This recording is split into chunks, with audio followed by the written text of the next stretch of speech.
5 questions about the Republican presidential nomination I can pose for you and try to answer. First of all, can Herman Cain keep it up?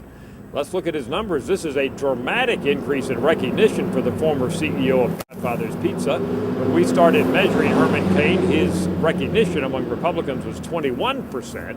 Now that's jumped all the way up to 78%.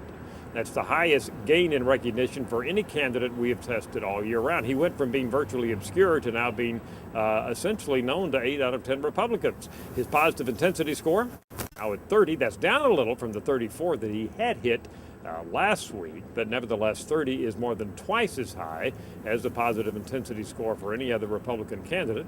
And of course, Herman Cain in most trial heat polls that we see now is essentially tied, if not in the lead, when we ask Republicans who they would vote for their nominee for president. We'll see. The question again, can Herman Cain keep it up? Second question, can Mitt Romney win the nomination even though he creates little excitement among Republicans? Look at this number, a 13 positive intensity score for Mitt Romney. That's about where it has been in recent weeks and even months. Contrast that again with where Herman Cain is, and you can see basically that Romney, the former governor of Massachusetts, simply is not able to generate much excitement among Republicans.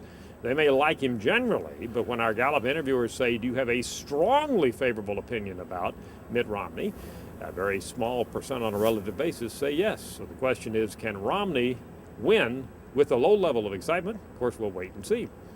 Third question, what about Newt Gingrich? Is he on the rise? Well, he certainly looks like it in our positive intensity data. At one point, not so long ago, he was down in low single digits. Republicans weren't at all enthusiastic about the former speaker. Now he's up to 12. Certainly not up in Herman Cain territory, but nevertheless, that's quite a resurrection for Newt Gingrich, and we'll see if he continues to rise as time goes on. Rick Perry, the former governor of Texas, can he resurrect himself? Look at that number, 5 positive intensity score for Perry. It wasn't so long ago that he was at 25 and leading among all the Republican candidates we looked at. Perry has basically tanked in the data. Now he's out spending a lot of money on ads. He's been in debates recently, and we'll see, is it possible that Perry can resurrect himself and come back up in the esteem of Republicans enough to win the nomination? Finally, what about the other players? Well, we don't see much sign of hope at this point for them. Look at Michelle Bachmann down to a 3 positive intensity score, Ron Paul at a 5, Rick Santorum a little higher at an 8, and then John Huntsman, former governor of Utah, down at a -2.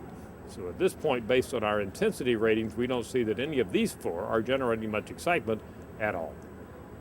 That's an update for you on the status of the GOP race here in late October 2011.